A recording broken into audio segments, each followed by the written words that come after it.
want to thank all of you all for coming out here this afternoon for the announcement of the various events that will be taking place at the public attractions here in the city of Birmingham.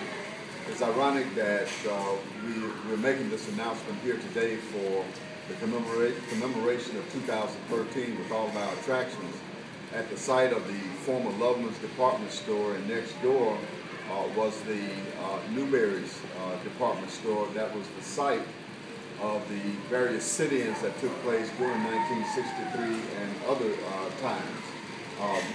Since then, this particular site has been converted into a wonderful museum for children. In fact, a wonderful museum for adults as well.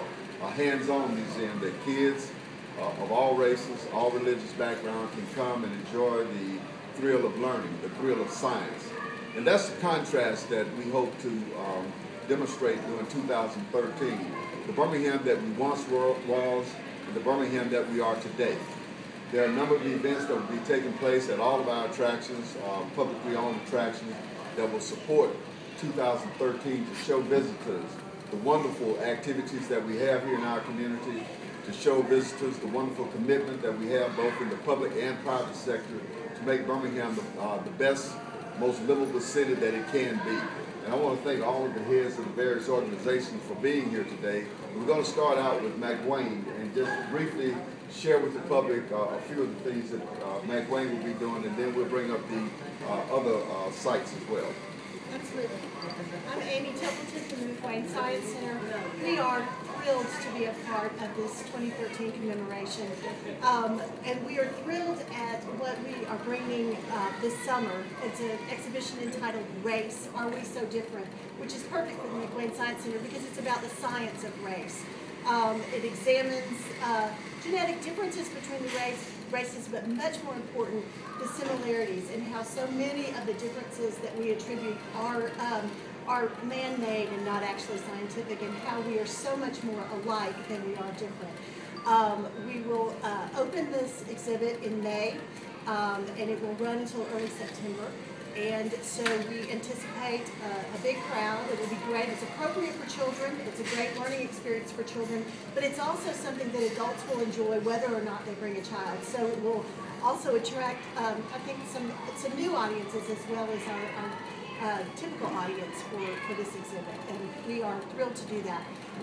As the mayor mentioned, we're also housed here in the historic Loveman's department store, and so we'll have a display in our lobby throughout 2013 that makes sure that our visitors who come here, not necessarily as part of the 2013 commemoration, will understand that the important and historic events that happened here, and as they look around and see the children of all races and all religions playing and enjoying and learning together, that they will understand what a difference the last 50 years have made. So we're very thrilled to be a part of this commemoration. Sloss Furnace is one of the industrial sites that helped make Birmingham what it is today in terms of supporting the steel industry. And we have with us today the executive director of Sloss Furnace to talk a little bit about what Sloss will be doing during the upcoming year. I'm Bob Rathburn. I'm the executive director at Sloss Furnace's National Historic Landmark, a landmark that was recognized by the federal government for and to represent the iron industry, the industry that built this city. And it's indeed an honor and a privilege to be part of the activities that will go on to celebrate the civil rights movement and where we've come since then. Probably the biggest thing that we have going on at Sloss is we're under construction. And so we'll be opening a new museum about this time next year. And so we've had to tailor our activities to match what's going on at my sister institutions and my colleagues behind us. But Sloss is an important part of the story of the civil rights movement in Birmingham. It was Sloss at the corporate level that was a party to the lawsuit that integrated the unions in Birmingham. And that's a very important part of their story. And then individually, we have oral histories from our workers, many of whom we hosted this morning at a reception to honor their involvement as individuals in the civil rights movement and working with the oral histories of individuals whose histories and stories are contained in the Civil Rights Institute. So we're going to be putting that together as a series of lectures which will be given at Sloss Furnaces and then at some of our sister institutions, libraries around the area while we're under construction. But we're proud to be part of this. We think it's a very important activity and thing to be involved in for Birmingham. I think it's much to your leadership, Mayor, that this has happened, and we're very pleased to be part of that. Thank you. Thank you very much. You know, having grown up in Birmingham, I recall as a child it was very difficult for my parents to explain to me why I couldn't go to certain venues. One venue that we did have the opportunity to go to was the Birmingham Zoo. It's named after former Mayor Jimmy Morgan. But nowadays when you see little kids who come out for Boo at the Zoo and now Zoo Light Safari, kids of all races, of all stripes, from all over the metropolitan area, as well as the state itself. It has become one of our most exciting attractions here in the community, and we want to just share a little bit about what the zoo will have in store for 2013. My name is Katrina Cave. I'm Vice President of Marketing at the Birmingham Zoo, and as the Mayor stated years ago, African Americans wouldn't have been able to go to the Birmingham Zoo. I wouldn't have been able to work there. The Birmingham Zoo is hosting an international festival in July of 2013. We will be celebrating the similarities and differences of different cultures. We will also be spotlighting the zoo's history. A lot of people are not aware of the history of the zoo and how people weren't able to see the animals, enjoy just the different things at the zoo. So we will educate the public, we will celebrate the differences, and just enjoy the year. One of the crown jewels of the city of Birmingham is our botanical garden. It is widely known across the world as a place that really exhibits the finest specimen of plant life that is grown here in the South, as well as other species that come from around the world. And the botanical garden has done an outstanding job of demonstrating to the rest of the world our appreciation of natural beauty, and 2013 will be no different. And I want to have the Executive Director come up and talk about what they have planned. Good afternoon, I'm Fred Spicer, Executive Director for Birmingham Botanical Gardens. As Alabama's largest living museum, we celebrate diversity every day. And just like we welcome all of our visitors from Birmingham 365 days a year with no admission charge, we're going to be welcoming countless people from all across the country and all across the world who are going to be here to celebrate the 50th anniversary of the Civil Rights Movement. We'll have some special programs that will be happening throughout the year, including free guided tours and other family-friendly activities that will be happening virtually every weekend. We'll also start the first phase of a major renovation of our beautiful glass garden, our conservatory next year, and that should be finished close to the end of the year. And also we'll be starting in December of 2013 with our own 50th anniversary. So the Gardens has been growing with Birmingham and has been welcoming all of the visitors that come from all parts of Birmingham and beyond to a beautiful family-friendly place that's safe, that's clean, and that's beautiful. And again, we do that for free thanks to the support of the city and the Friends organization. Thank you. Thank you, Fred. The big guy up on the mountain has seen a lot of changes in this city since he was first erected out at Fair Park. Fair Park, as you all know, back in the 60s and 50s and beyond, was a segregated facility. But since that time, the big guy has also seen many, many changes occur in our community, going from a steel industry-based city to a technological, medical-based industry here in our community. And I'd like for the Executive Director to come up and talk a little bit about what Vulcan Park has in store for the community and the rest of the world in 2013. Thank you, Mayor, and good afternoon. I'm standing in the place of our Executive Director, Darlene Navarro. My name is Carl Hughes. I'm a director at Vulcan Park Museum, and we're busy preparing for the festivities of 2013.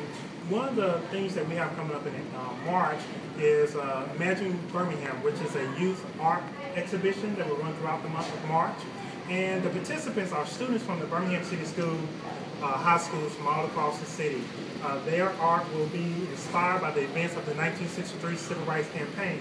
And so once that exhibition finishes at Vulcan Park Museum, that art will go on to be installed in storefronts down in the downtown Birmingham area. And that will be sponsored by Rev Birmingham, so we're really excited about that particular project.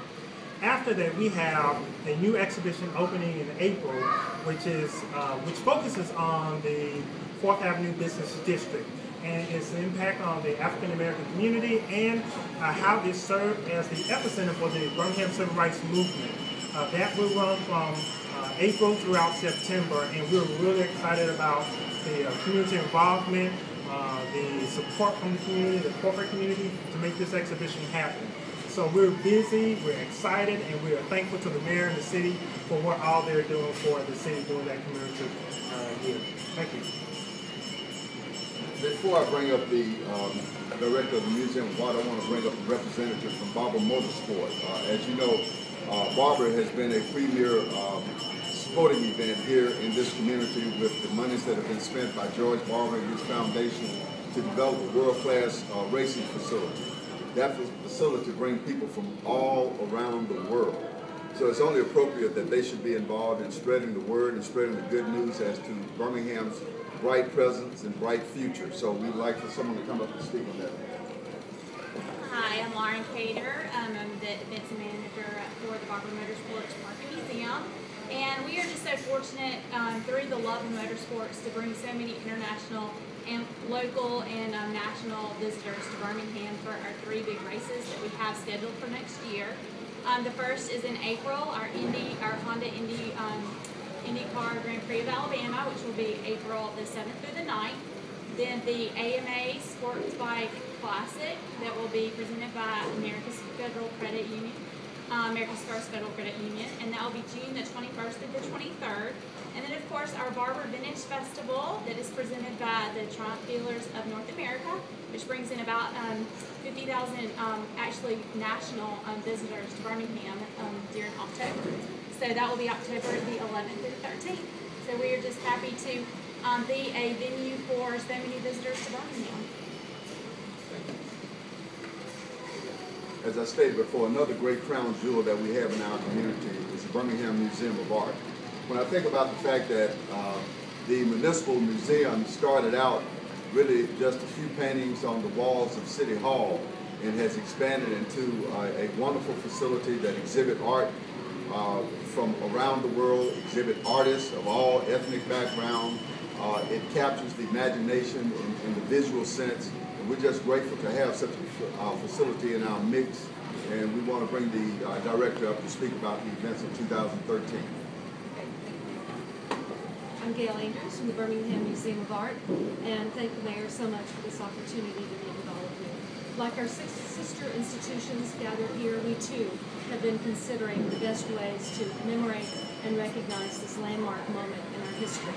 I think you would not be surprised that we believe that artists are among our best guides to help us create a lens to better understand our history and where we are today.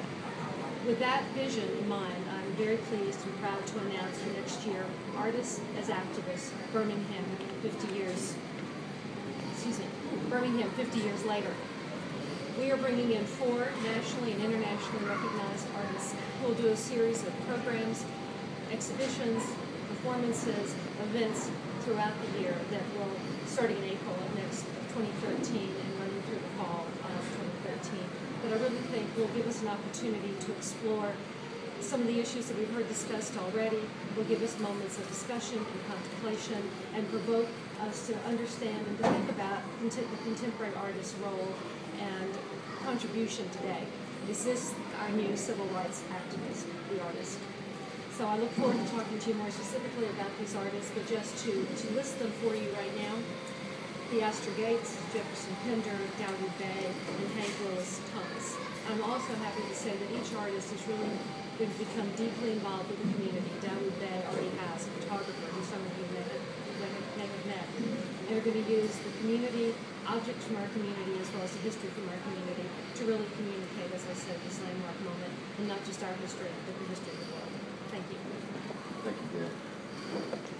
Because the things that divided us in 1963 permeated throughout our society and every aspect of our society, it's only proper that we involve every aspect of our current day society in telling the story of who we are today and where we want to go in the future. So I want to thank all of you all for working with the city to make sure that every entity that we have in this community is represented and moving forward in a positive way in our community.